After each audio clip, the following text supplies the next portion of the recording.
Happening now on Eyewitness News at 6, the strongest earthquake to rock North Carolina since the 1920s. Homes caught on camera shaking as thousands feeling that powerful quake from North Carolina to Virginia and as far south as Georgia.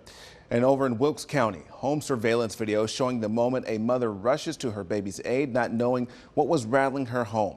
Thanks so much for joining us this evening. I'm Dewan Hogard, and you're watching ABC 11 at 6, also streaming live on ABC11.com and the ABC 11 mobile app. Tonight, Eyewitness News bringing you team coverage. Our Tim Pulliam live in Sparta, the epicenter of the quake, and meteorologist Robert Johnson breaking it down for us. And its reaction you have to see, including from our own here at Eyewitness News. Anthony Wilson, photojournalist Bob Gogren, Tisha Powell, Jonah Kaplan, and Gloria Rodriguez all jumping on air this morning, sharing their stories. But first, let's get over to Tim Pulliam in Sparta. Tim, again, good evening to you. You've been on the ground for several hours, had a chance to look around. What have you seen? You know, the good news is no injuries, just a lot of damage like this cracked road here and a lot of rattled nerves. My wife was in the living room. I was with my youngest in the bedroom, and when it hit, I just grabbed her and started running out. Today, her son Cuevas showing us the damage to his home after he, his wife, and 3 daughters survived their first earthquake. I was unable to walk down the hall because the whole house was shaking.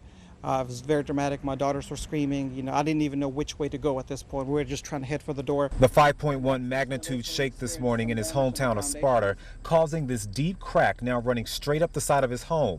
Bricks surrounding his house are now loose. It was exciting. That's how Mary Jane Younger and her husband Charlie described today's quake. The couple is originally from the Raleigh-Durham area but retired here to Sparta.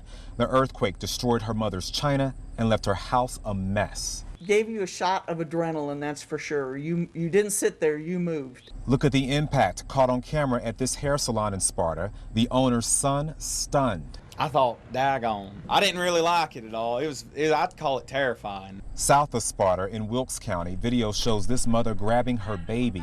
Today, the mayor of Sparta declaring a state of emergency after several structures damaged like this road cracked.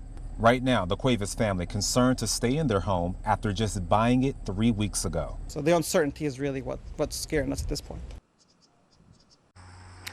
You know, Dewan, neighbors are really concerned about staying overnight and the potential for aftershocks tonight and possibly even into early this week. The good news, again, Dewan, no one was injured.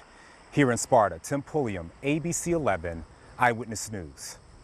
All right, Tim, live for us. Thank you, Tim. And also take a look at this over in Hayes, a little over 100 miles west of Raleigh. A family catching the earthquake on their Hummingbird camera. You see that bird feeder shaking the moment that powerful earthquake rocked the area.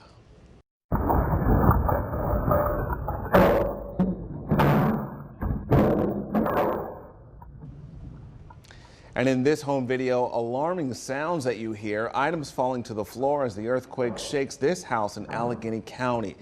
And more video coming into our newsroom, this time from Wake County. The owner of Apex Gallery and Custom Framing getting this video near the front window, showing a wind chime moving inside as people walk past that store out front.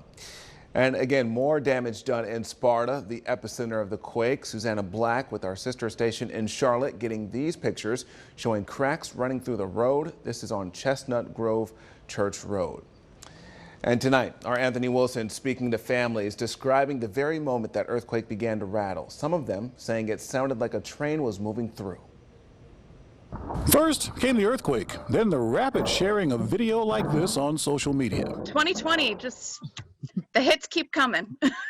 Justin and Molly Bagby smile now because they're not hurt, but they felt some of the 5.1's fury inside their cabin in western North Carolina early Sunday morning. It woke us up, so you're trying to figure it out, and you heard it first, and then you just felt the ground shaking. I mean, just almost like you were like a train was like coming up out of the ground or something. Footage recorded inside their cabin during the quake shows what they experienced while wondering. Or is it just like, a 10-second deal, which, luckily it ended up, being, but. It felt so much longer though. And our kids were in bunk beds. So that's what I was afraid, like, are the beds going to collapse or the kids going to fall out? They didn't. But back in the Triangle, Terry Spicer and many more people who felt vibrations created by the 5.1 quake worried too. I had a couple of people, Anthony, on Facebook that said One of my sources was in Washington, D.C., and another in South Carolina said that they felt the tremors. And now, watching the coverage and reading social media posts, Said, I pray that it's one and done, be gone. we'll let you know about any related activity if it happens.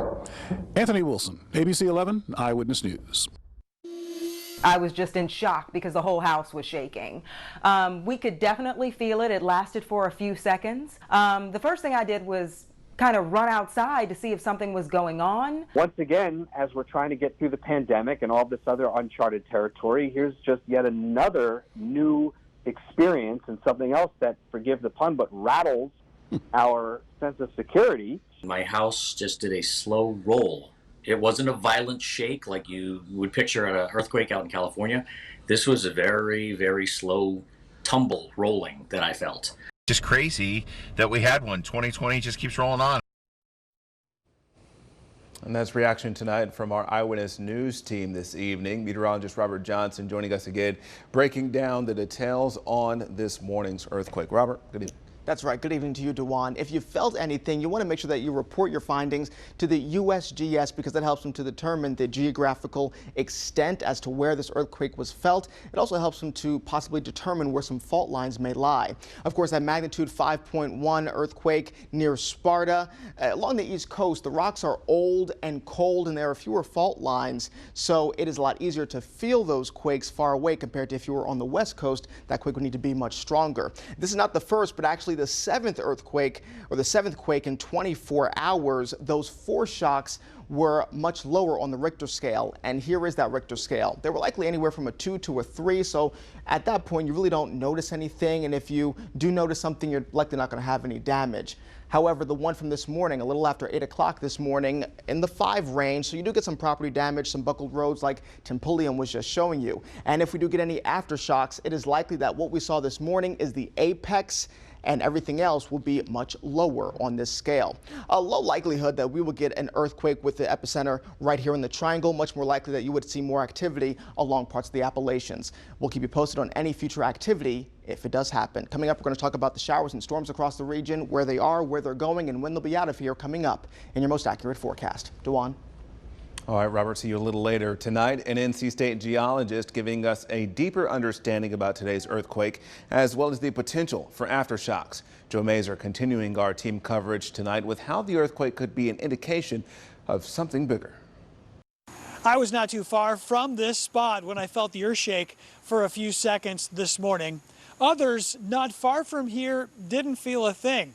NC State professor and earthquake expert Del Bonenstiel says it all depends on what's underneath you when it hits. Really depends on the type of rock that's beneath you, right? So in some places are more susceptible. So if you're sitting on kind of the mountaintop near the epicenter, you probably really felt it shaking.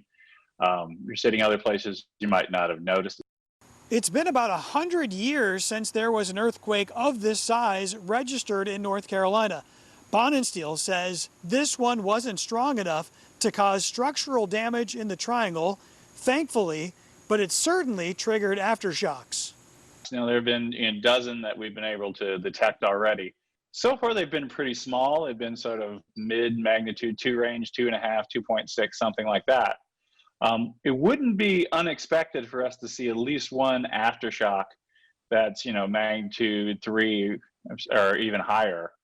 As time goes on, the chances of additional shocks decrease. Of course, there's always the possibility that this was a foreshock of a bigger earthquake to come. There was a foreshock before this quake. There was a mid-magnitude 2 that preceded this quake. We don't know. We won't know this is a foreshock unless we see another earthquake. That's fairly unlikely, but it is of course a possibility. Del says that while the geosciences technology here on the East Coast is good enough to produce probabilities, it does not make predictions. We just have to wait for things to shake a little to know. In Cary, Joe Mazer, ABC 11 Eyewitness News. And Eyewitness News coverage of the NC earthquake continues right now on ABC11.com and the ABC 11 app. You can find video of the damage as well as reaction from our ABC 11 crews.